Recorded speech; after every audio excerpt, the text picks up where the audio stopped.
Welcome all BTech online learning ആപ്പിൻ്റെ പുതിയൊരു വീഡിയോയിലേക്ക് നിങ്ങൾക്ക് എല്ലാവർക്കും സ്വാഗതം. നമ്മളിന്ന് പറയാൻ പോകുന്നത് തേർഡ് മൊഡ്യൂൾ ഒബ്ജക്റ്റ് ഓറിയൻറ്റഡ് പ്രോഗ്രാമിങ്ങിൻ്റെ തേർഡ് മൊഡ്യൂളിനെ പറ്റിയാണ്. അപ്പോൾ ഓൾറെഡി നമ്മൾ ഫസ്റ്റും സെക്കൻഡും മൊഡ്യൂളിലായിട്ട് പ്രോഗ്രാമിംഗ് ജാവയുടെ റിലേറ്റഡ് ആയിട്ടുള്ള കാര്യങ്ങളും ഒബ്ജക്റ്റ് ഓറിയൻറ്റഡ് കൺസെപ്റ്റുകളും അതുപോലെ തന്നെ കഴിഞ്ഞ മൊഡ്യൂളുകളിലൊക്കെ കുറേ പ്രോഗ്രാംസും കാര്യങ്ങളൊക്കെ പഠിച്ചു. പ്രോഗ്രാംസ്, എക്സാമ്പിൾസ്, അതിനകത്തോട്ട് എങ്ങനെ ഒരു കാര്യങ്ങൾ ആഡ് ചെയ്യും, പുതിയ എക്സാമ്പിൾസ്, പുതിയ കൺസെപ്റ്റുകൾ എങ്ങനെ ഓരോ പ്രോഗ്രാമിൽ ആഡ് ചെയ്യുന്നു, അങ്ങനത്തെ കാര്യങ്ങളൊക്കെ പഠിച്ചത്. നമ്മൾ പ്രോബ്ലം ചെയ്യുന്ന പോലെ മാത്സ് ഒക്കെ ചെയ്യുന്ന പോലത്തെ രീതിയിലുള്ള കൺസെപ്റ്റുകളൊക്കെയാണ് അതിനകത്ത് ഡിസ്കസ് ചെയ്തത്. അപ്പോൾ നമ്മൾ പഠിച്ചുകൊണ്ടിരിക്കുന്നത് എന്താണെന്ന് നിങ്ങൾക്ക് എല്ലാവർക്കും അറിയാം, ഒബ്ജക്റ്റ് ഓറിയൻറ്റഡ് പ്രോഗ്രാമിംഗ് ആണ്. അത് ജാവയിൽ എങ്ങനെ ജാവയുടെ ഹെൽപ്പോട് കൂടി നമ്മൾ ഒബ്ജക്റ്റ് ഓറിയൻറ്റഡ് പ്രോഗ്രാമിൻ്റെ കൺസെപ്റ്റ് ഇംപ്ലിമെൻറ്റ് ചെയ്യുന്നതിനെ പറ്റിയാണ് എന്തോ ചെയ്യുന്നത് നമ്മുടെ സിലബസിൽ പഠിക്കുന്നത്. അപ്പോൾ ഓൾറെഡി ഫസ്റ്റും സെക്കൻഡും മൊഡ്യൂളിൽ ജാവയുടെ ബേസിക്സ് ആണ് ഫസ്റ്റ് മൊഡ്യൂളിൽ പഠിച്ചത്. സെക്കൻഡ് മൊഡ്യൂൾ ആയപ്പോൾ അതിനകത്തോട്ട് കുറേ കാര്യങ്ങൾ ആഡ് ചെയ്യുന്നത്, അതായത് ഒബ്ജക്റ്റ് ഓറിയൻറ്റഡ് കൺസെപ്റ്റ് എങ്ങനെയൊക്കെ ഇംപ്ലിമെൻറ്റ് ചെയ്യുക, അതിൻ്റെ പ്രോഗ്രാംസ് എങ്ങനെയൊക്കെയാണ്, അതിനകത്തോട്ട് പുതിയ കാര്യങ്ങൾ ആഡ് ചെയ്ത് ചില കീവേഡ്സ് ആഡ് ചെയ്യുമ്പോൾ എന്ത് സംഭവിക്കും, അങ്ങനത്തെ കാര്യങ്ങളൊക്കെ നമ്മൾ പഠിച്ചു. അപ്പോൾ നിങ്ങൾക്ക് എല്ലാവർക്കും അറിയുന്ന പോലെ ഒബ്ജക്റ്റ് ഓറിയൻറ്റഡ് കൺസെപ്റ്റുകൾ ജാവയിൽ ഒരുപാട് അപ്ലൈ ചെയ്യാൻ പറ്റുന്നതുകൊണ്ടാണ് നിലവിൽ ഇൻഡസ്ട്രികളിൽ ഈ പറയുന്ന പ്രോഗ്രാമിംഗ് ലാംഗ്വേജ് ഇത് യൂസ് ചെയ്യുന്നത്. അപ്പോൾ ഇതിൻ്റെ അടുത്തൊരു ലെവലിലെ പറ്റിയാണ്, അടുത്തൊരു ലെവലിലോട്ട് പോകുന്ന കാര്യങ്ങളാണ് ഈ ചാപ്റ്ററിൽ എന്തോ ചെയ്യുന്നത് ഡിസ്കസ് ചെയ്യുന്നത്. ഓക്കെ, അതായത് ഈ മൊഡ്യൂളിൽ ഡിസ്കസ് ചെയ്യുന്നത്. അപ്പം ഞാൻ ഈ പറഞ്ഞ കാര്യങ്ങളിൽ കുറച്ചുകൂടി അപ്ഡേറ്റ് ചെയ്യുകയാണ്. അപ്പോൾ നിലവിൽ പഠിച്ച കാര്യങ്ങളെല്ലാം അറിയാമെങ്കിലേ ഈ പറയുന്നത് മനസ്സിലാവത്തുള്ളൂ.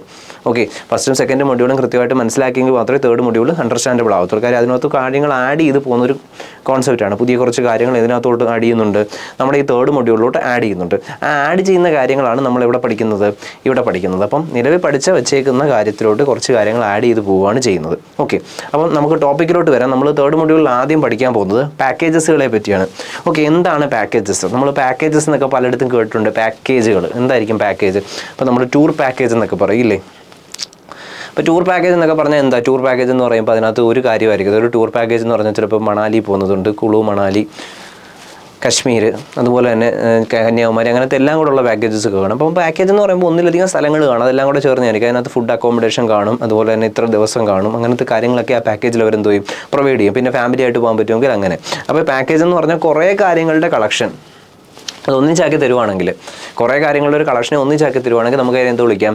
പാക്കേജസ് എന്ന് വിളിക്കാം. അത് സെയിം കൺസെപ്റ്റിൽ തന്നെയാണ് നമ്മൾ ജാവയ്ക്കകത്ത് അല്ലെങ്കിൽ ഒബ്ജക്റ്റ് ഓറിയൻറ്റഡ് പ്രോഗ്രാമിങ്ങിനകത്ത് എന്തിനെ പറ്റി പറയുന്നത്?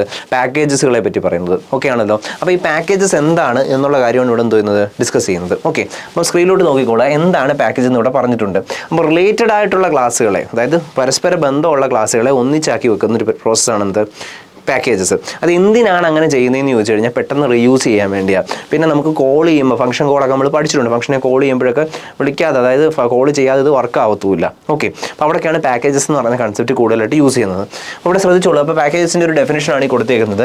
പാക്കേജസ് എന്ന് പറഞ്ഞാൽ ഇതൊരു നെയിം സ്പേസ് ആണ്. എന്തിനാണ് യൂസ് ചെയ്യുന്നത് വെച്ചാൽ റിലേറ്റഡ് ക്ലാസ്സുകളെയും ഇൻ്റർഫേസുകളെയൊക്കെ എന്തോ ചെയ്യാൻ വേണ്ടി ജോയിൻ ചെയ്യാൻ. ഇൻ്റർഫേസ് എന്താണ് നമ്മൾ പഠിച്ചിട്ടുണ്ട്, ക്ലാസ് എന്താണെന്നും പഠിച്ചിട്ടുണ്ട്. അപ്പോൾ റിലേറ്റഡ് ആയിട്ടുള്ള ക്ലാസ്സുകളെയും ഇൻ്റർഫേസുകളെയൊക്കെ ജോയിൻ ചെയ്യാൻ വേണ്ടിയാണ് എന്തോ യൂസ് ചെയ്യുന്നത്? പാക്കേജസ് എന്ന് പറയുന്ന കൺസെപ്റ്റ് യൂസ് ചെയ്യുന്നത്.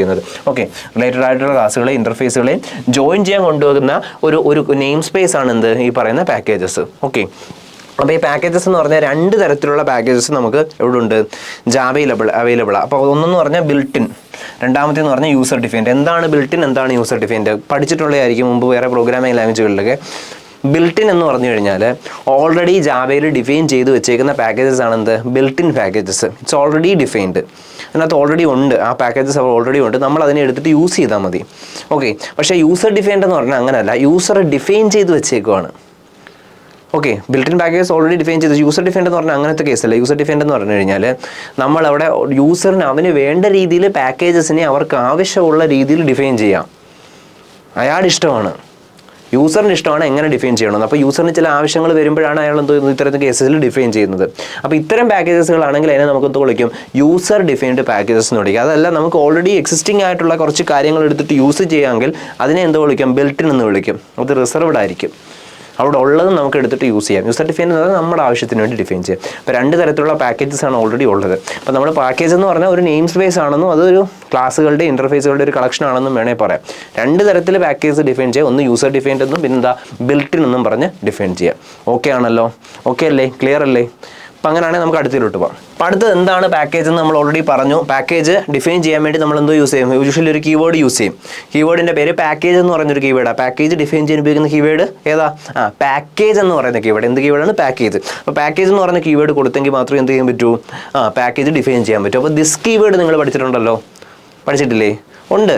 എന്താണ് ദിസ് കീവേഡ് എന്ന് പെട്ടെന്നൊന്ന് കണ്ടുപിടിച്ചൊന്ന് പറഞ്ഞേ. പെട്ടെന്ന് നോക്കി വെച്ചോ. ദിസ് കീവേഡിൻ്റെ യൂസ് വളരെ ഇമ്പോർട്ടൻ്റ് ആണ്, ദിസ് കീവേഡ്. അപ്പോൾ അത് പെട്ടെന്ന് നോക്കിക്കോളുക. അപ്പോൾ അതുപോലെ ഇവിടെ പാക്കേജ് എന്ന് പറഞ്ഞൊരു കീവേഡ് വെച്ചിട്ടാണ് നമ്മൾ എന്തോ യൂസ് ചെയ്യുന്നത്, പാക്കേജിനെ ഡിഫൈൻ ചെയ്യുന്നത്. ഓക്കെ, അപ്പോൾ അത് യൂഷ്വലി ഉള്ള പോലെയാണ്. അപ്പോൾ അതിൻ്റെ ഒരു സിൻടാക്സാണ് കൊടുത്തിരിക്കുന്നത്. അപ്പോൾ നോക്കിക്കോളുക.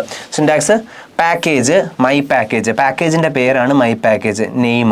നെയിം ഓഫ് പാക്കേജാണ് പാക്കേജ്.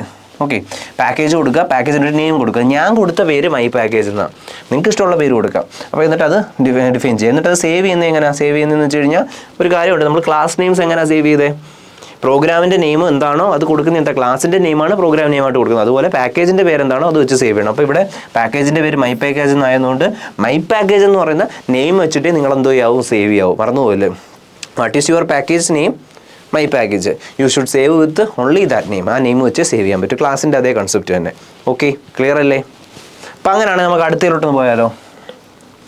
അടുത്തതിൽ പറയാൻ പോകുന്നതെന്ന് വെച്ചാൽ എങ്ങനെയാണ് ഒരു യൂസർ ഡിഫൈൻഡ് പാക്കേജിനെ ഡിഫൈൻ ചെയ്യുന്നത്. എങ്ങനെയാണ് യൂസർ ഡിഫൈൻഡ് ആ കണ്ടീഷൻ മറന്നുപോലെ യൂസർ ഡിഫൈൻഡ് പാക്കേജിനെ എങ്ങനെ ഡിഫൈൻ ചെയ്യണമെന്ന് പറയാം. അപ്പോൾ അവിടുത്തെ കേസിൽ ഒറ്റ കാര്യം ചെയ്താൽ മതി. നമ്മൾ 4 സ്റ്റെപ്പുകൾ ഇവിടെ കൊടുത്തിട്ടുണ്ട് യൂസർ ഡിഫൈൻഡ് പാക്കേജിൻ്റെ.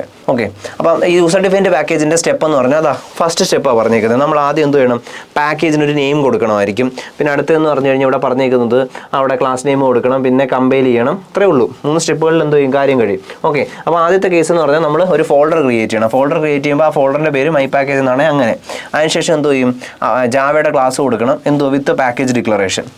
യൂഷ്വലി നമ്മൾ ചെയ്ത് ജാവയുടെ ക്ലാസ് കൊടുക്കുന്നത് എങ്ങനെയെന്ന് നമുക്കറിയാം. അറിയത്തില്ലെങ്കിൽ പ്രീവിയസ് വീഡിയോ എടുത്ത് നോക്കണം, അതായത് കഴിഞ്ഞ മൊഡ്യൂളിലെ വീഡിയോ. ഇനി അതിനുശേഷം എന്ത് വേണം, കമ്പൈൽ ചെയ്യണം. കമ്പൈൽ ചെയ്യുന്നത് എങ്ങനെയാണെന്ന് അറിയാമല്ലോ, ജാവാസി പ്രോഗ്രാം നെയിം ഡോട്ട് ജാവ എന്നുള്ള രീതിയിൽ കമ്പയർ ചെയ്യണം. അപ്പോൾ പാക്കേജ് എന്നായതുകൊണ്ട് അങ്ങനെ കൊടുത്തു.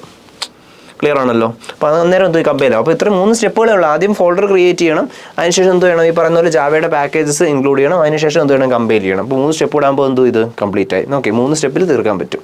ഓക്കെ.